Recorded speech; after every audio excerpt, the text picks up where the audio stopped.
और एक दिन पापा इस बार मेरे बोर्ड एग्जाम खत्म हो गए तो मुझे फोन चाहिए, वो भी मेरे खुद के पर्सनल।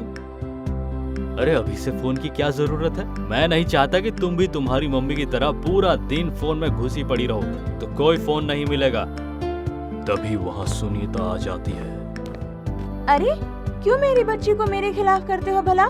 मैं कब ज्यादा मोबाइल यूज करती हूँ? तभी फोन बजता है और सुनीता बात करते हुए बाहर चले जाती है। देख लिया तुम्हारी मम्मी को, एक तो पहले ही पागल हो गई है फोन के पीछे, और अब तुम भी नहीं, कोई फोन नहीं मिलेगा।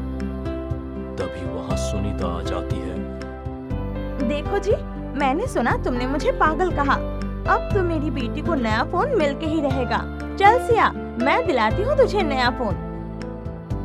सुनीता फिर अपनी बेटी सिया को मोबाइल दिला देती है। एक दिन खाने के मेज पर खाना लगा हुआ था कि तभी रुको रुको पापा, अभी मत खाओ, अभी मैं रील बना रही हूँ। हे भगवान, चैन से खाना भी नहीं खा सकते क्या? सब ठंडा हो जाएगा। बस पापा, हो ही गया, लो अब खा लो। तभी मोबाइल लेकर सुनीता आ जाती है। अरे रुको, बिल्कुल इसी तरह पोज देना, मैं क्लिक करती हूँ, हिलना मत। यार ये घर है कि म्यूजियम? फोटो खींची जा रही है, रील बनाई जा रही है। आदमी 2 वक्त की रोटी भी नहीं खा सकता क्या? पहले तो सिर्फ बीवी थी और अब बेटी भी शुरू हो गई है। अब क्या होगा, भगवान ही मालिक है। अब रील्स की वजह से सिया बहुत फेमस होने लगी और उसके पास कंपनी के रील्स बनाने के ऑफर्स आने लगे। वो जिस कंपनी में काम करती थी उसी कंपनी में कावेरी नाम की एक लड़की रहती थी जो कि सिया से बहुत जलती थी। एक दिन कावेरी सिया को फोन करती है। सिया, वो एक बहुत बड़ा क्लाइंट है, तो मैनेज करेगी? क्योंकि मैं कुछ दिनों के लिए मुंबई से बाहर जा रही हूँ। हाँ हाँ, ओके ओके, तुम नंबर शेयर कर देना, मैं बात कर लूंगी। अगले दिन सिया फोन करती है तो क्लाइंट सुमित उसे मुंबई के बाहर एक पुराने बंगलों पर रील्स बनाने के लिए कहता है। सिया ने सोचा बहुत बड़ा क्लाइंट है, अगर यह काम हो जाएगा तो बड़े बड़े क्लाइंट से कांटेक्ट हो जाएगा तो और भी बेस्ट काम मिलने लगेगा। यही सोचकर वो हाँ कर देती है। सिया शाम को तैयार होकर वहां पहुंच जाती है। जाते जाते रात हो चुकी थी तो सिया को थोड़ा डर भी लग रहा था। वहां पहुंचकर उसने क्लाइंट सुमित को फोन किया तो फोन कावेरी ने उठाया और फिर जैसे ही सिया वहां आई, पीछे से किसी ने सिया के सर में डंडा मार दिया और वो मर गई। ये लो सुनील, तुम्हारे पैसे सिया को यहाँ बुलाने के लिए। लेकिन मरने के बाद वो चुड़ैल बन गई और अब वो उसी बंगलों में आते जाते लोगों को पकड़कर रील बनाने के लिए कहती थी। लोगों में डर फैलने लगा और जो रील बनाने से मना करते थे उन्हें सिया मार देती थी। एक दिन कावेरी को सुमित का फोन आता है। कावेरी, वो एक मेरा दोस्त है, बहुत पैसे वाला है, उसको रील बनवानी है, तो क्या तुम आओगी वहीं पुराने बंगलों में जो शहर से दूर था?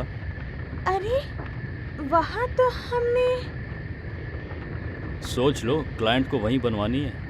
कावेरी पैसे के लालच में हाँ कर देती है और जब वो वहाँ पहुँचती है तो वहाँ कोई नहीं होता, बस सामने होती है तो चुड़ैल, जिसको देखकर कावेरी डर जाती है। कावेरी, अब तुम भी मरने के लिए तैयार हो जाओ। जैसे तुमने मुझे धोखे से बुलाया था, मैंने भी तुम्हें धोखे से बुला लिया।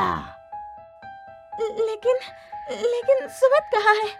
मुझे बचाओ सुमित, सुमित!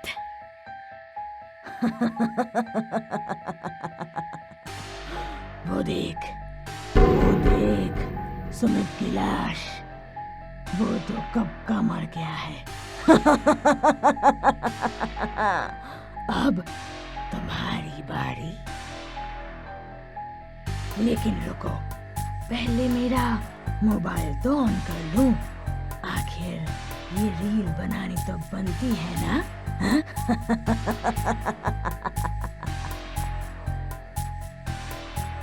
चुड़ैल फिर कावेरी को मार देती है और फिर हंसते हुए हमेशा के लिए चली जाती है। पीयू अपने पापा और छोटे भाई मुन्ना के साथ सोलापुर गांव में रहती थी। पीयू के पापा की गांव के नुक्कड़ पर एक पान की दुकान थी। एक दिन पीयू के पापा मनोज पान बेच रहे थे और गाना गा रहे थे। ओ खाई का पान बनारस वाला, खुल जा बंद कल का ताला, और फिर ऐसा कर कमाल की सीधी कर दे सबकी चाल, ओ खाई का पान बनारस वाला। तभी वहाँ पीयू आ जाती है। बाबा, मुझे भी खिलाओ ना वो पान गुलकंद वाला। हाँ खा ले मेरी बच्ची कच्ची, लेकिन रोज रोज नहीं दूंगा, समझी? अरे बाबा, मुझे बच्ची कच्ची क्यों बोलते हो? क्योंकि तू बच्ची है और दिमाग से थोड़ी कच्ची है। बाबा कुछ भी। वैसे अच्छा बाबा, मुझे रोज रोज मीठा गुलकंद तो खिलाओगे ना, बिना पान का? हाँ हाँ मेरी बच्ची कच्ची, लेकिन तुझे भी फिर रोज स्कूल से आकर बाबा की मदद करनी पड़ेगी पान बनाने में, क्योंकि ग्राहकी बढ़ गई है। हाँ हाँ मेरे अच्छे सच्चे बाबा, जरूर। समय बीतने लगता है। अब पीयू रोज बाबा की दुकान पर आती और पान बेचती। पान ले लो पान, मीठा मीठा पान, गुलकंद वाला पान, कट्ठे वाला पान, मजेदार पान। एक बार खाओगे तो बार बार खाओगे, पान ले लो पान। पीयू का भाई मुन्ना भी दुकान पर आता है। दीदी दीदी मुझे भी पान खाना है, मैं भी खाऊंगा।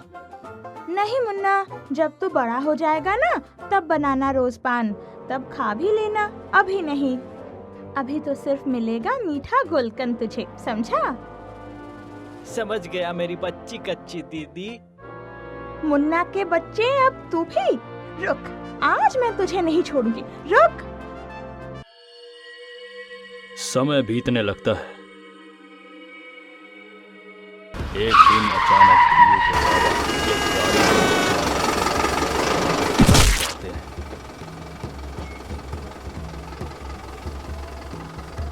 अब घर की सारी जिम्मेदारी पीयू पर आ जाती है और उसे कुछ नहीं सूझता तो वो वही पान की दुकान पर बैठ जाती है। और अब तो लोग भी वहां आने लगे थे। और एक दिन, अरे ओ लड़की, तेरे बाबा ने इस दुकान के बदले मुझसे कर्ज लिया था, तुझे चुकाना पड़ेगा वरना मैं दुकान तोड़ डालूंगा। पीयू डर जाती है। तभी वहां पीयू का छोटा भाई मुन्ना रोते रोते आ जाता है। दीदी दीदी मुझे बहुत डर लग रहा है। अगर वो बाबा की दुकान तोड़ डालेंगे तो क्या होगा? तू चिंता मत कर मुन्ना, मैं ऐसा नहीं होने दूंगी। अगले दिन जब पीयू दुकान जा रही थी तो कुछ गुंडों ने पीयू को जोर से डंडा मार दिया और वो मर गई। लेकिन पीयू की आत्मा को शांति नहीं मिलती, क्योंकि उसे उसके भाई मुन्ना की चिंता लगती है और वो चुड़ैल बन जाती है। चुड़ैल बनकर वो उस बदमाश आदमी से बदला ले लेती है। अब वो हर रोज पान बेचने आती थी और रात को एक चुड़ैल बनकर गांव के लोगों को मारने लगी और उनका खून फिर पान में लगाकर बेचने लगी। धीरे धीरे ग्राहकी बढ़ने लगी। पीयू बेटा, मैं पान में सब कुछ लगाता हूँ, लेकिन तुम्हारे जैसा स्वाद नहीं ला पाता।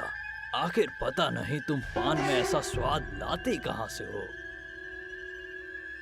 वो तो मैं पान में कत्थे की जगह खून लगाती हूँ, इसलिए बनते हैं पान में इतने अच्छे स्वाद।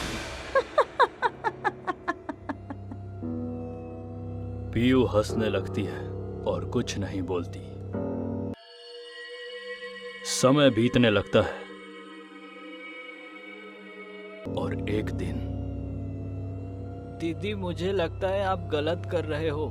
यूं लोगों के स्वास्थ्य के साथ खेल के पान में खून लगाना बहुत गलत है। आपको ऐसा नहीं करना चाहिए दीदी। हाँ मुन्ना, आज तो तूने सही में छोटे होके बहुत बड़ी बात कह दी। मुझे लगता है कि मेरा मुन्ना वाकई बड़ा हो गया है। अब मुझे जाना चाहिए। पीयू चुड़ैल फिर हमेशा हमेशा के लिए चली जाती है। सुजानगढ़ नाम के गांव में राम और श्याम अपनी माँ कविता और बाबा भीमा के साथ रहते थे। भीमा खेती करके अपना घर चलाता था। सब कुछ अच्छा चल रहा था। एक दिन, मेरे 2 अनमोल रतन हैं, मेरे 2 बच्चे राम और श्याम। अरे माँ, लेकिन राम और लखन होते हैं ना अनमोल रतन, ये तो श्याम है। अरे वो तो फिल्म में था। मेरे बच्चों, असल में तो तुम ही हो मेरे अनमोल रतन। वैसे भाग्यवान, तुम फिल्मी डायलॉग बोलने लगी हो आजकल। माँ सिर्फ फिल्मी डायलॉग नहीं, अंडा ऑमलेट भी बहुत स्वादिष्ट बनाती है। अच्छा, ऐसी बात है तो बनाओ हमारे लिए अंडा ऑमलेट। कविता सबके लिए अंडा ऑमलेट बनाती है और सब खाते हैं और फिर बहुत तारीफ करते हैं। कुछ समय बाद खराब संगत की वजह से भीमा को शराब की लत पड़ गई और अब वो शराब पीकर घर आने लगा और कविता से पैसे मांगता। जुआ खेलने के लिए जब वो मना करती तो कविता पर हाथ उठाता। ऐसे ही एक दिन वो शराब पीकर आता है और मुझे अंडा ऑमलेट बना के दो। आज अंडे खत्म हो गए हैं। वो पैसे नहीं है क्योंकि आजकल तो आप शराब पीने लगे और खेती पर जाते नहीं हो। अब तू मत सिखा मुझे सही और गलत, समझी? मुझे प्रवचन देने वाली, क्या यहाँ से।